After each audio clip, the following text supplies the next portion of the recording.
Bismillahirrahmanirrahim. Assalamualaikum warahmatullahi wabarakatuh.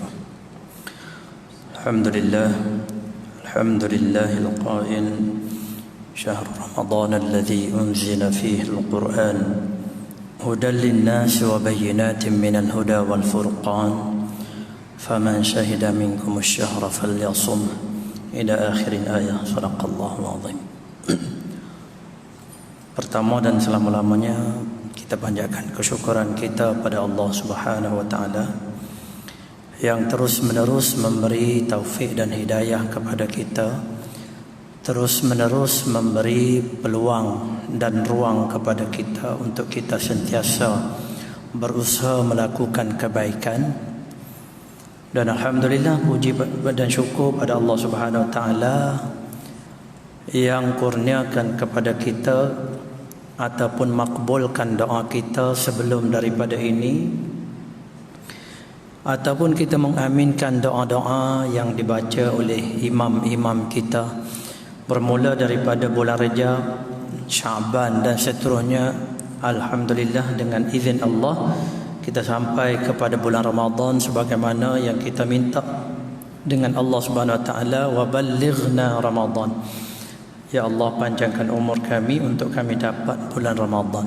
Nah, sekarang alhamdulillah, syukur banyak-banyak pada Allah Subhanahu wa taala yang pilih kita di kalangan mereka yang berada dalam bulan Ramadan. Yang mana kita semua ketahui bahawa ada di kalangan kita yang walaupun mengaminkan doa, berdoa untuk balighna Ramadan, tapi Allah Subhanahu wa taala telah tulis baginya umur dan juga rezekinya. Sebagaimana yang disebut oleh Nabi sallallahu alaihi wasallam, la tamuta nafsun hatta tastakmila rizqaha. Satu-satu jiwa, mana-mana jiwa tidak akan meninggal, mati, hatta tastakmila rizqaha, sehinggalah dia menghabiskan semua rezekinya. Rezeki untuknya semua dah tak ada. Oleh sebab itu meninggallah dia. Ataupun kalau kita nak sebut, Allah dah takdirkan setakat itu dia punya ajal dia. Sebagaimana kita pada bulan Syaban hari itu, bila tibanya nisfu Syaban, majoriti ulama mengatakan bahawa takdir kita untuk tahunan akan berlaku pada malam tersebut. Ada orang yang Allah takdirkan dia dalam keadaan panjang umurnya lagi, dapat lagi setahun lagi. Bajet yang Allah keluarkan untuk dia tu setahun lagi. Ada orang yang Allah Subhanahu wa taala tidak kurniakan bajet banyak untuk dia, maka tak sampai Ramadan Allah dah jemput dia. Pada malam nisfu Syaban itu Allah Subhanahu wa taala menyatakan apa dia? Inna anzalnahu fi lailatin mubarakah inna kunna munzilin fiha yufraqu kullu amrin hakim. Dalam surah Ad-Dukhan ayat yang keempat kalau tak salah, Allah Subhanahu wa taala sebut fiha yufraqu kullu amrin hakim. Pada malam tersebut, kata ulama, iaitu malam nisfu Syaban, Allah Subhanahu wa taala putuskan kullu amrin, setiap urusan, setiap benda yang berkaitan dengan makhluk pada malam tersebut. Lalu ada di kalangan mereka yang Allah Subhanahu wa taala panjangkan umurnya, ada di kalangan mereka yang Allah Subhanahu wa taala sempitkan rezekinya, ada di kalangan mereka yang Allah Subhanahu wa taala aturkan kehidupannya pelbagai dalam tempoh 1 tahun yang mendatang. Kalau kita katakan pembentangan bajet ataupun rancangan Allah Subhanahu wa taala. Kalau kita di Malaysia ni ada RMK, rancangan Malaysia yang keberapa. Nah, maka Allah Subhanahu wa taala juga setiap malam bermula pada nisfu Syaban, Allah Subhanahu wa taala dah tentukan untuk tahunan tersebut. Sahabat-sahabat muslimin muslimat yang dirahmati Allah Subhanahu wa taala, alhamdulillah, kita ni dengan izin Allah juga, Allah Subhanahu wa taala lapangkan masa kita di antara maghrib dengan isyak untuk kita sama-sama duduk di rumah Allah. Bukan semata-mata yang disebut oleh Rasulullah, yang difahami oleh kebanyakan orang, yang apabila disebut hilaquz zikri, Bila ditanya oleh para sahabat, ma riyadul jannah, apakah yang dimaksudkan dengan taman-taman syurga itu wahai Rasulullah? Maka Nabi sebut hilaquz zikri, majlis-majlis zikir. Maka ada sebilangan daripada kita yang memahami bahawa majlis itu adalah majlis zikir. Maka kita berzikirlah, subhanallah subhanallah subhanallah, alhamdulillah alhamdulillah, la ilaha illallah la ilaha illallah, tahlil dan sebagainya, semua yang berbentuk zikir. Ada yang memahaminya begitu, sebagaimana pernah berlaku diceritakan bahawa ada seorang alim ulama, selepas daripada solat mereka berkumpul buat halaqah. Bila buat halaqah, ada seorang pemuda yang baca hadis ni. Lalu apa yang dia sebut? Qulu subhanallah. Sahabat-sahabat semua pakat sebut subhanallah. Maknanya berzikirlah. Dah buat majlis halaqah tu, kita berzikirlah, kata dia. Lalu dijawab oleh ulama tadi, kalaulah kami ni belajar ilmu fiqh ni bukan zikir, apa lagi? Nah, maknanya kefahaman ada di kalangan kita yang bila Nabi sebut taman-taman syurga, maka ada yang memahami sebagaimana dia panggil teks hadis Nabi sallallahu alaihi wasallam sebut hilaquz zikri, halaqah-halaqah, majlis-majlis zikir saja.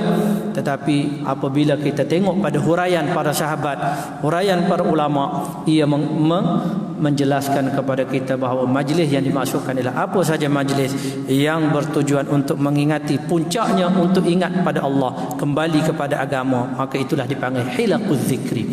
Sahabat-sahabat muslimin muslimat yang dirahmati Allah Subhanahu Wa Taala. Jadi syukur Allah Subhanahu Wa Taala pilih kita untuk berada dalam majlis ilmu berbanding dengan orang lain yang Allah Subhanahu Wa Taala mungkin wujudkan pelbagai urusan yang perlu dilaksanakan, disempurnakan oleh mereka, diselesaikan oleh mereka. Allah syukurnya kita, Nabi sallallahu alaihi wasallam kata yang Nabi sebut farta'u, hendaklah duduk di situ bila dengar majlis ilmu, bila dengar majlis zikir, maka duduk di situ, maka Allah Subhanahu Wa Taala kurniakan peluang untuk kita duduk di dalam majlis-majlis yang dipanggil taman syurga. Sahabat-sahabat muslimin muslimat yang mati Allah, sebagaimana yang kita sebutkan tadi, kita kongsikan tadi bahawa dengan malam yang ketiga ini Allah Subhanahu Wa Taala, kita bersyukur kerana Allah makbulkan mendengar doa kita sebelum daripada ini, balighna Ramadan, maka inilah kita dah berada pada bulan Ramadan. Cuma persoalannya, keberadaan kita dalam bulan Ramadan ini adakah dengan persiapan dan persediaan yang mencukupi ataupun sekadar ala kadar sahaja sebagaimana kita sebelum daripada ini? Kalau kita tengok dalam kita punya ibadat, setiap daripada ibadat dia ada rukun, dia ada syarat, dan dia ada beberapa perkara-perkara yang berkaitan, perbahasan isu yang berkaitan dengan ibadat tersebut. Kita ambil ibadat kita yang disebut oleh ulama, contohnya ibadat haji. Dalam ibadat haji ni, muslimin muslimat, sahabat-sahabat semua, kita laksanakan, kita tunaikan ibadat haji berapa lama masa yang perlu kita ambil untuk sempurnakan ibadat haji kita, ataupun kerja haji kita tu berapa hari? Agak-agaknya lah kita berapa hari. Orang yang pernah buat kerja haji mungkin dia dapat gambaran. Kita yang mungkin belum pernah menunaikan ibadat haji mungkin tak tergambar. Tapi kalau kita tanya mereka yang melakukan ibadat haji, berapa lama kerja haji untuk disempurnakan? Tak lama. Biasanya 6 hari aja. Itu biasa. Kadang-kadang 5 hari pun ada. Bermula daripada, kalau kita biasanya, kita orang Malaysia ini, untuk buat ibadat haji itu bermula dengan 8 Zulhijjah.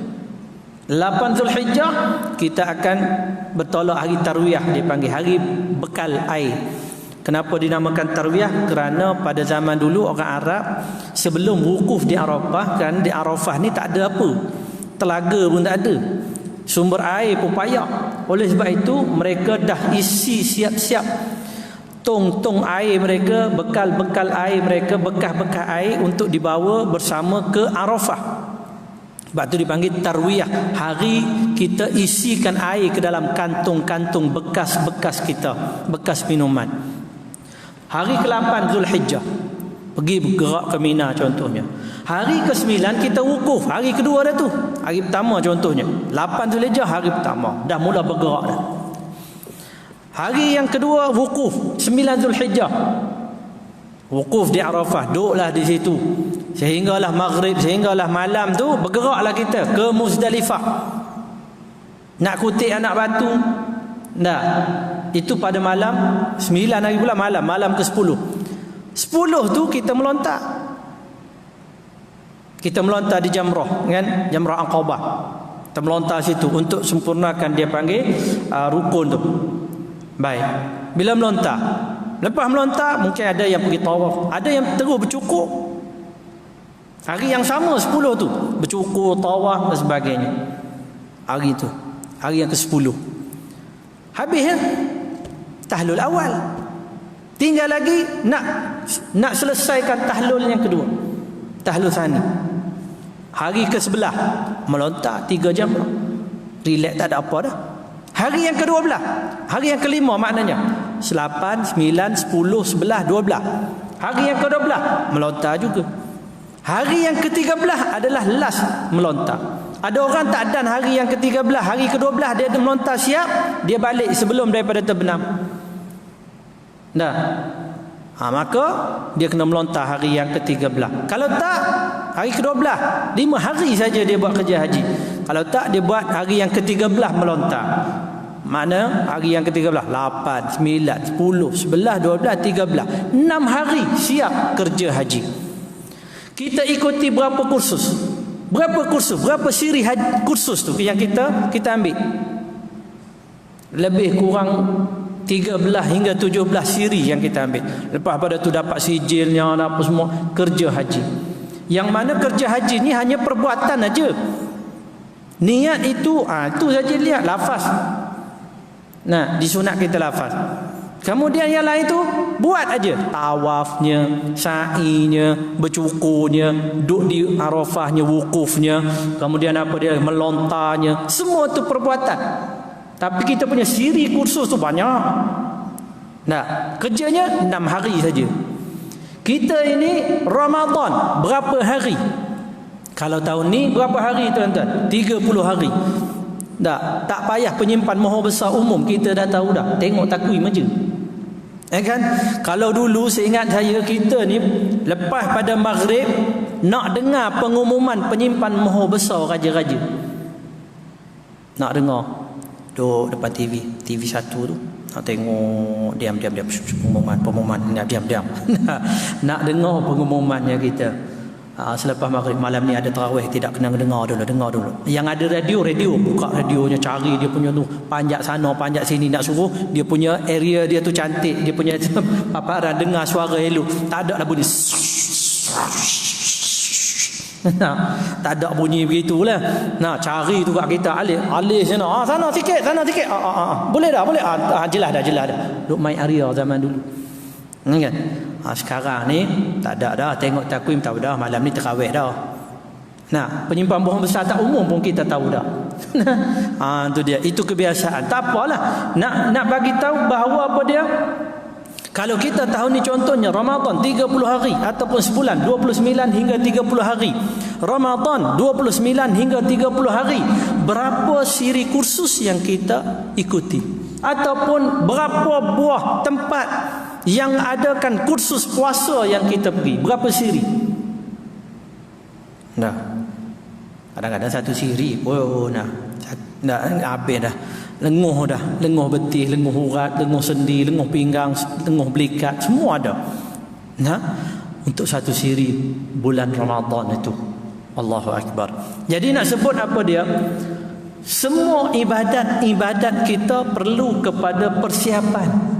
Nak solat pun ada persiapan dia. Macam juga tetamu nak datang rumah kita. Kalau dia datang orang Pantai Timur kata datang repok gitu, makna datang tiba-tiba, Assalamualaikum. Kitanya tak siap apa lagi. Nah, kelam kabut kita. Kalau dia telefon awal, Assalamualaikum, ada rumah? Ada. Nak datang jap. Hai, berapa lama? Setengah jam sampai. Dalam masa setengah jam tu kita dan prepare lagi. Tak ada nak sediakan makan tengah hari, call aja. Tak. Grab food banyak. Boleh call aja. Kemas-kemas rumah sikit. Tak. Kemas rumah, yang penting kena kemas bilik air. Pasal biasanya tamu datang dia akan nak pinjam bilik air. Tak. Biasa tu nak pinjam bilik air. Tak, memang gitu tetamu. Dan kita kena sediakan bilik air kena bersih. Tak, benda yang tergantung dalam bilik air, pakat-pakat bersih, kemas apa semua. Tak, kain yang tak terbasuh lah, tu lah, semua. Tu spray lagi, beli tu, dan lagi persiapan yang kita nak buat apabila adanya sesuatu peristiwa yang akan berlaku dalam kehidupan kita. Apatah lagi berkenaan dengan Ramadan kita ini. Mungkin kita rasa biasa aja Ramadan macam tu. Ramadan datang, bila nak bersahur, masa itulah bersahurnya. Orang azan habis dah. Apa tu? Tunggu azan maghrib pula berbuka. Itu aja katanya. Kan? Kalau setakat tu, maknanya kita belum mencapai apa yang disebut oleh Rasulullah sallallahu alaihi wasallam berkenaan dengan kehidupan orang mukmin. Dia nak apa dia? Hari ini lebih baik daripada semalam. Esok tu lebih baik daripada hari ini untuk kita rancang. Begitu. Baik. Jadi oleh sebab itu sahabat-sahabat muslimin muslimat yang dirahmati Allah, mungkin belum terlewat untuk kita tengok persiapan yang patut kita perhatikan, ambil perhatian dalam bulan Ramadan sebagai mencapai apa yang disebut oleh Allah Subhanahu wa taala, la'allakum tattaqun. Allah Subhanahu wa taala, walaupun ulama majoriti ulama tafsir mengatakan la'allakum yang digunakan oleh Allah Subhanahu wa taala sebarang ayat Al-Quran yang Allah Subhanahu wa taala gunakan la'alla, maka dia membawa makna tahqiq ataupun yakin ataupun pasti. Allah kata, ya ayyuhallazina amanu kutiba alaikumus siyamu kama kutiba alal ladzina min qablikum la'allakum tattaqun. Walaupun di situ kita terjemahkan mudah-mudahan, semoga, tetapi kata ulama tafsir majoritinya mengatakan apabila Allah guna la'alla, ia membawa makna pasti. Wahai orang yang beriman, Allah kata orang yang beriman. Allah tak kata apa dia? Allah tak kata wahai orang Islam. No. Pasal apa dia? Bila orang Islam belum pasti dapat al-muttaqin. Allah sebut al-mu'minun. Sebab tu Allah sebut qad aflahal mu'minun. Allah tak sebut qad aflahal muslimun. No. Allah tak sebut. Pasal apa dia? Pasal yang akan dapat benda ni confirm pasti dapat ialah al-mu'minun. Al-mu'minun. Jadi untuk dapat target yang Allah Subhanahu wa taala sebut pasti tadi, maka tentu ada persiapan-persiapan dia. Sebagaimana yang Allah Subhanahu wa taala sebut persiapan ataupun program-program ibadat dalam bulan Ramadan, Allah sebut dalam ayat-ayat berikutnya. Program dalam bulan Ramadan 82, 83, 84, 85, Allah sebut program-program bulan Ramadan yang ni yang mampu dicapai oleh orang mukmin yang akan dapat al-muttaqun. Dia akan jadi muttaqun. Nah, jadi contoh kita sebut dalam bulan Ramadan, Allah sebut yang pertama puasa bulan Ramadan. Maka bermakna Allah Subhanahu wa taala suruh kita tengok persiapan-persiapan kita bulan Ramadan tentang puasa. Mungkin kita tahu dah bab puasa, tapi kadang-kadang ada isu-isu yang boleh kita upgrade ilmu kita berkenaan dengan puasa. Nah, yang terbaru terutama dalam bidang perubatan kita yang ada 3 serangkai. Kadang-kadang yang nak cucuk insulinnya macam mana, yang nak buat swab testnya macam mana, anak cucuk vaksinnya macam mana. Itu baru persiapan tu. Yang kedua berkenaan dengan dalam bulan Ramadan, Allah Subhanahu Wa Taala sebut tentang sembahyang. Masjid, Allah sebut tentang masjid. ولا تباشروهن وأنتم عاكفون في المساجد. Allah sebut tentang masjid. Maknanya ikatan kita dengan masjid. Masjid orang buat apa? Sembahyang. Sembahyang apa dia? Berjemaah. Maka kita kena perhatikan kita punya kefahaman kita tentang solat berjemaah. Tentang solat berjemaah. Kefahaman kita tentang muafiq, kefahaman kita tentang masbuk. Bukan setakat main Facebook. Masbuk pun nak kena tahu juga. Main Facebook semua orang boleh, daripada sekecil-kecil orang ni belum darjah 6 lagi dah tahu dah Facebook apa semua, sehinggalah kepada kita punya seotak-otak manusia 90, 70 tahu Facebook, main Facebook tahu. Tu semua tahu. Tapi masbuk tahu ke tidak, faham ke tidak, macam mana keadaan dia. Tadi Allahu Akbar. Satu ketika tuan-tuan, satu contoh. Saya solat di satu tempat. Saya biasanya saya bukan nak kata suka, tapi prefer untuk sembahyang kadang belakang, untuk tengok, bukan tengok masa sembahyang tu tengok Allahu Akbar, tengok orang, tidak. Tetapi kadang-kadang bila kita solat di belakang ini, kita dapat perhatikan pelbagai gelagat orang yang baca Fatihah kuatnya. Dia tak heran orang sebelah dia apa semua, tapi oleh kerana jarak sekarang lagi seronoklah dia baca kuat. Bismillahirrahmanirrahim. Orang sebelah terganggu nak baca pun payah. Tak. Lain kali lantik dia jadi pak imam aja. Duduk imam kat depan ajalah. Kita ikut dia. Jadi macam mazhab Hanafi aja kita. Ada mazhab Hanafi macam mana? Imam baca Fatihah, makmum tak payah baca dah. Daripada awal sampai akhir tak payah baca. Rakaat pertama, kedua, ketiga, empat semua tak payah baca. Imam aja baca. Imam Allahu Akbar, Allahu Akbar kita. Tak. Imam rukuk kita berrukuk, tak payah baca Fatihah apa-apa. Dah kalau gitu. Kita sembahyang berjemaah macam mana? Dalam mazhab kita suruh kita dengar aja. Dengar pada diri sendiri aja, bukan orang lain. Ni kita suruh Alhamdulillahirabbil alamin. Kuatnya pula dia baca tu, ya Allah. Baik. Jadi sahabat-sahabat, contoh tuan, saya sembahyang satu tempat tuan-tuan. Kebetulan saya singgah lewat. Orang dah rakaat pertama dah habis, kita masuk rakaat yang kedua. Ikut Pak Imam sehinggalah imam pada rakaat terakhir sujud. Bila sujud pertama, kemudian imam bangun. Bangun tu macam biasalah, bila sujud bangun, duduk antara dua sujud, kita bacalah zikir antara dua sujud. Rabbighfirli warhamni wajburni warfa'ni warzuqni wahdini wa'afini wa'fu anni. Maklumlah, hafal banyak kali dah kan, daripada kecil sampai sekarang baca doa tu. Jadi cepatlah kita baca je. Tak adalah kita, dia panggil apa nama, macam jalan yang ada bam tu kan. Rabbighfirli warhamni wajburni. Tak adalah lambat-lambat gitu. Tak. Kita dah expert kan, baca cepatlah Rabbighfirli warhamni wajburni. Tiba-tiba lama pula Pak Imam duduk antara dua sujud ni. Lama pula. Pasal imam ni sama ada dia tertidur ke macam mana. Maklum dah, sembahyang Zuhur mengantuk masa tu, sembahyang Zuhur ni. Ada?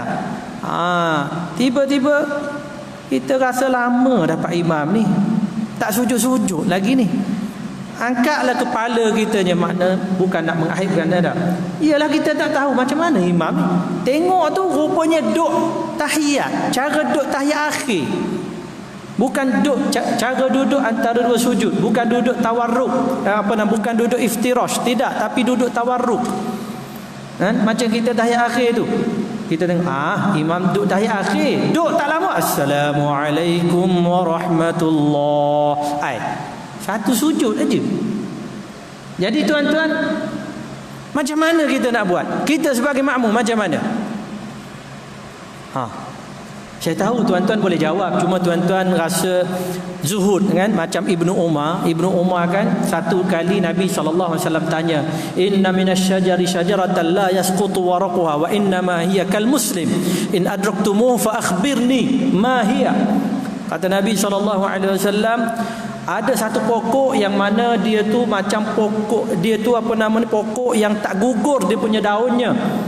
Dan dia pokok ni kalau nak ibaratkan seumpama orang Islam, Muslim, kalau kamu tahu pokok apa tu teka-teki ni, cuba jawab, kata Nabi. Tak ada seorang pun jawab kecuali Ibnu Umar. Dia duduk dalam, dia kata pokok ni macam pokok kurma je. Tapi oleh kerana ada Abu Bakar, ada Umar, ada siapa lagi, Osman, ada sahabat-sahabat besar, dia tak jawab, diam ajalah. Nanti orang kata, budak-budak diam. Kan gitu kan kita. Kalau budak-budak kita duk bercakap, budak-budak mencelah, kita kata budak ni tak ada adab langsung. Kan? Padahal kadang-kadang budak tu dia ada benda yang dia terfikir masa kita bercakap tu, dia tanya. Kita kata, diam. Yang duk campur budak ni tak beradab. Itu kita. Dah. Jadi Ibnu Umar dia pun diam, tak cakap apa. Lepas pada tu bila Nabi tengok para sahabat duk diam aja tak jawab, dia pun kata, innama hiyan nakhlah, pokok tu adalah pokok kurma. Ibnu Umar kata, kata dah, pokok kurma. Lepas pada tu dia cerita kepada bapa dia, Umar bin Khattab radhiyallahu anhu. Umar bin Khattab kata apa dia? Wahai anakku, pak siapa hang tak bagi tahu tadi? Bagi tahu ajalah. Kan? Tengok, dia panggil itu di kalangan adab orang Arab, dia biasa begitu. Tak ada masalah. Kita tak boleh orang sopan lah. Tak, jangan duk mencelah orang tua duk bercakap. Kita. Baik. Jadi tuan-tuan mungkin tahu macam mana soalan tadi kan? Jawapan dia tuan-tuan mungkin tahu, tapi tuan-tuan zuhud alhamdulillah. Cuma bagi kita yang tak tahu ni, cuba kita bertanya sekali lagi.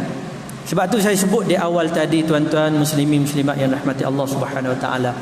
Saya katakan kita ini setiap daripada ibadat kita perlu kepada persiapan.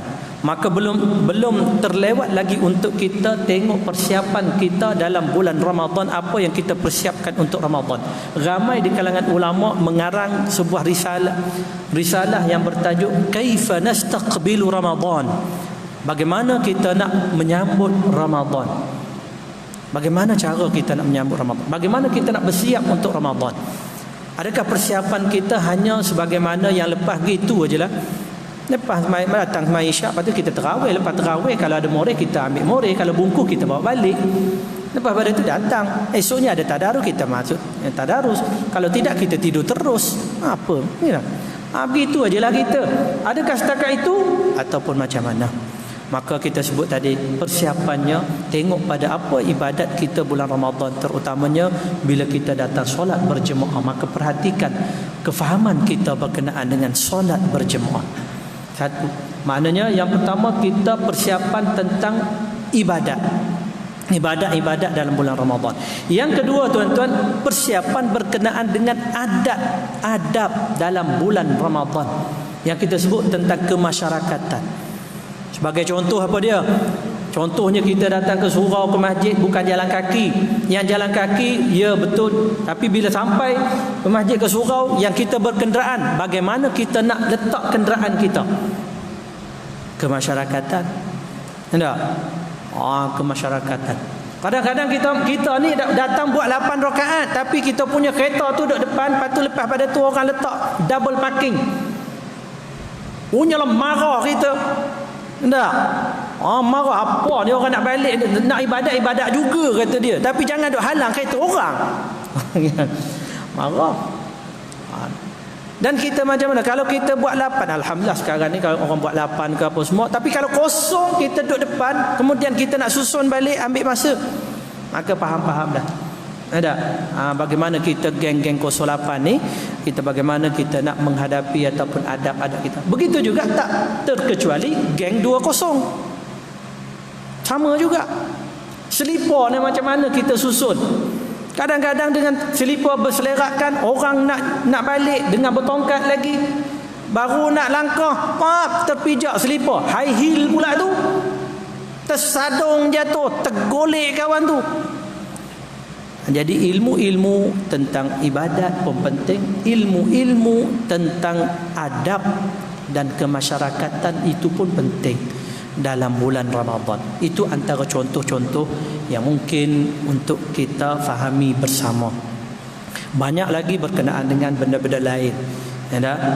Bagaimana kita nak dengan sahabat-sahabat kita yang lain, sahabat kita sebelah menyebelah, nak macam mana nak bertegur siapa, nak bersalam, nak batuk, nak apa semua macam mana dengan norma baru. Banyak lagi perkara-perkara yang patut kita perhatikan. Jadi sahabat-sahabat muslimin muslimat yang dirahmati Allah Subhanahu wa taala, jadi untuk ruang masa yang ada ini, saya rasa cukup saya henti setakat ini untuk kita tenangkan sebelum masuk waktunya, untuk kita bersiap tenang untuk kita melakukan ibadat kita pada malam ni insya-Allah. Jadi ada apa yang baik daripada Allah Subhanahu wa taala, yang buruk kelemahan diri mohon maaf jika ada tersalah bahasa, terlajak bicara, terlebih kata, terguris rasa tuan-tuan boleh tegur sesama kita kerana saya juga manusia biasa. Wallahu alam, aqulu qawli hadza wa astaghfirullah li wa lakum. Assalamualaikum warahmatullahi wabarakatuh.